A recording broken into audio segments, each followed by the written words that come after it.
Hi, I'm Eliza. Marketing executive by day, abandoned bride by, well, about 3 hours ago. Standing in a $5,000 wedding dress while mascara runs down your face isn't exactly how I planned to spend my Saturday. He's not coming, Eliza. I just got a text. Elena rushed toward me, phone in hand, her bridesmaid dress swishing around her ankles. The church was full of guests, all staring at me with those pitying looks I couldn't stand. What do you mean he's not coming?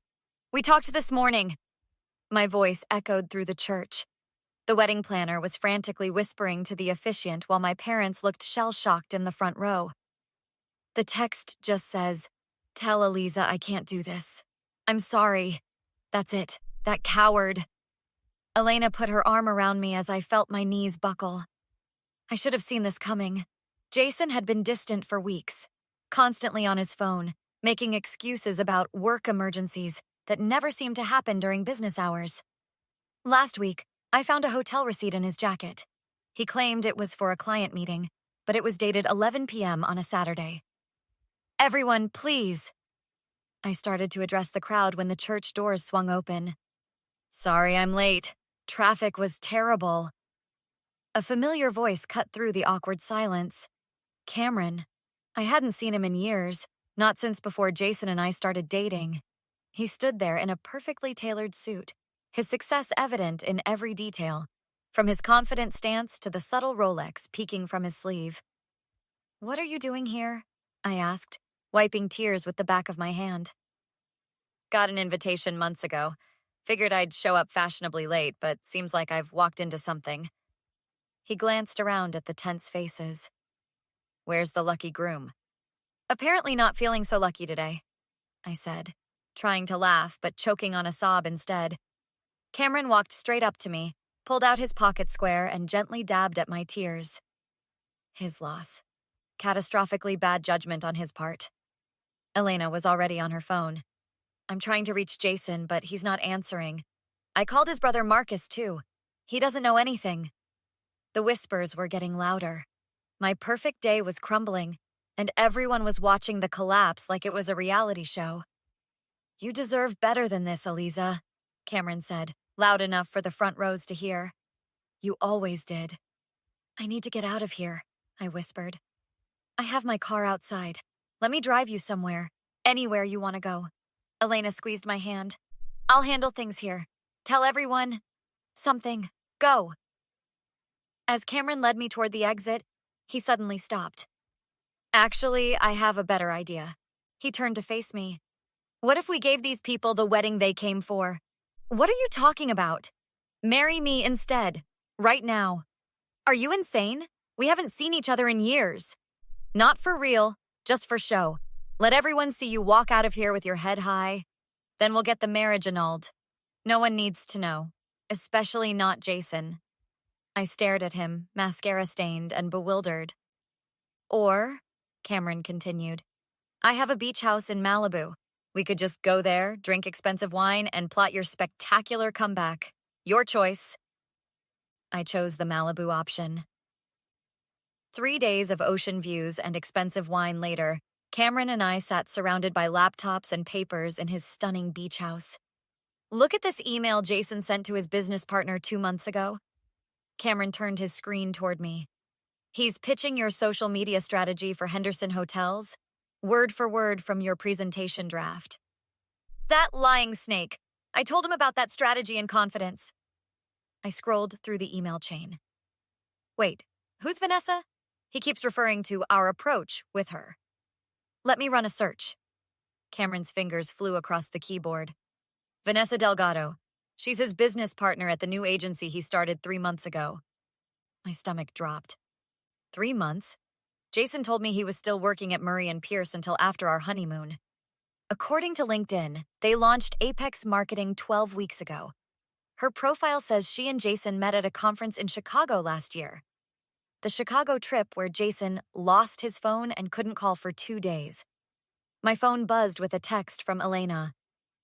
"Got something you need to see. Video call in 5. When Elena's face appeared on screen, she wasn't alone. A man who looked strikingly similar to Jason sat beside her. "Eliza, this is Marcus." Jason's brother. I know who you are, I said coldly. You were supposed to be the best man. I didn't know what Jason was planning. I swear. Marcus looked genuinely upset. He told me the wedding was postponed, not that he was standing you up. Why are you here? Because what my brother did was wrong, and it gets worse. The night before your wedding, I overheard him on the phone with Vanessa. They weren't just talking business. They're sleeping together, I said flatly. For months. But there's more. The Henderson Hotels account? He stole that from you, but he's also been mining your client list. Remember that marketing platform you developed for startup businesses? My Launch Lab concept? I've been working on that for 2 years. He's pitching it as Apex launch next week. Vanessa's handling the presentation. Elena held up a folder. I went to your apartment to get your things. Found these in Jason's desk drawer. Copies of all your work presentations, client notes, everything. Cameron leaned forward. Eliza, we can stop this. I know people at Henderson. If Jason stole your intellectual property... It's not just business, Marcus interrupted. The reason I finally came forward is because yesterday, Jason asked me to help move his things to Vanessa's place. They've been planning this life together while he was engaged to you. I felt Cameron's hand cover mine. You okay? No, I said honestly. But I will be. Elena, can you send those files? Marcus, we'll need your statement about what you overheard. What are you planning? Elena asked. First, we document everything. Then we approach Henderson Hotels directly before Vanessa's presentation. Cameron, can you get me a meeting? Already texting my contact there. Cameron looked up with a smile that made my heart skip. You know, most people would be falling apart right now. I'm saving my breakdown for after I've ruined Jason's life, I said, surprising myself with my own coldness. He didn't just betray me emotionally. He stole my work, my ideas, my future. Their presentation to Henderson is Tuesday, Marcus added. And the official launch party for Apex is Friday night. All their potential clients will be there. Perfect, I said, a plan forming. Elena, remember how you said I deserve a grand gesture? I think it's time Jason and Vanessa got one. Tuesday morning arrived faster than I expected. Cameron and I walked into Henderson Hotel's corporate headquarters, armed with my original presentation and Marcus's sworn statement. Just breathe, Cameron whispered as we rode the elevator. You've got this. The conference room door opened to reveal Jason and Vanessa already mid-presentation. The look of shock on Jason's face was worth every tear I'd shed. Eliza, what are you doing here? Jason looked like he'd seen a ghost. Protecting my work. Mr. Henderson, I'm Eliza Chen. I believe you're about to buy a marketing strategy that was stolen from me. Vanessa stepped forward, all fake smiles and designer suit. You must be the runaway bride. Jason told me about your emotional issues. Interesting. Did he also tell you he copied my entire client portfolio? Or that the Launch Lab concept you're pitching was developed on my laptop, which still has the original files with creation dates? Mr. Henderson looked between us. Is this true, Jason? Jason loosened his tie. Eliza, come on, we developed concepts together. You can't claim ownership just because... Actually, she can, Cameron interjected, sliding documents across the table. These are registered copyrights for Eliza's work, filed months ago. And this is a statement from your brother Marcus confirming you took her files. 2 hours later, Cameron and I left with a signed contract. Henderson Hotels was now my client. I can't believe they fired them on the spot, I said, still processing the victory. Henderson doesn't mess around with ethics violations. You know what this means, right? You need to start your own agency now. By Friday, Phoenix Marketing existed, at least on paper, with Cameron's investment backing. Just in time for Apex's launch party. Are you sure about this? Elena asked as we approached the venue. We could just let them implode on their own. After what Jason did? No way. He doesn't get to steal my work and walk away. Inside, the party was in full swing. Vanessa spotted me first, grabbing Jason's arm. What is she doing here? Jason broke away from her and rushed over. Eliza, please, can we talk privately? This has all gotten out of hand. Like when you left me at the altar? Or when you stole my business ideas? Which part got out of hand exactly? I made a mistake. A huge mistake. His voice dropped to a whisper. Vanessa meant nothing. It was just business and convenience. Charming. Does she know that? Look, I panicked about the wedding, but I've realized what I lost. We could still work this out. I laughed, genuinely amused by his desperation. Jason, the only thing you've realized is that Henderson Hotels dropped you, and 3 other clients have called questioning your ethics. You did that? How could you destroy everything we built? I didn't destroy anything. You did. By the way, meet my new business partner, Cameron. On cue, Cameron clinked a glass for attention. Everyone, sorry to interrupt, but I'd like to introduce the founder of Phoenix Marketing, Aliza Chen, whose innovative Launch Lab platform has just been signed by Henderson Hotels worldwide. The room erupted in murmurs as potential clients began approaching me instead of Jason. You planned this, Jason hissed.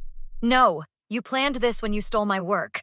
I'm just making sure everyone knows who really created it. Vanessa stormed over. You think you've won? We still have contacts you'll never touch. Really? Because your biggest potential client just handed me his card. Oh, and Vanessa? Jason says you meant nothing, just business and convenience. Congrats on the partnership. I walked away as their argument began, feeling Cameron's hand on the small of my back, guiding me toward my future. 3 months after the Apex launch party disaster, Phoenix Marketing was thriving. Cameron and I had secured 5 major clients, including 2 that had dropped Jason and Vanessa. The Henderson campaign numbers just came in. Cameron slid his tablet across my desk in our new downtown office. We've increased their bookings by 32% in 8 weeks. Not bad for a runaway bride and her knight in shining Armani, I teased, our fingers brushing as I took the tablet.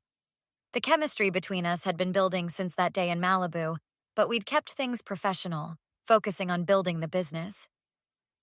Speaking of success, have you seen this? Elena walked in, holding up her phone.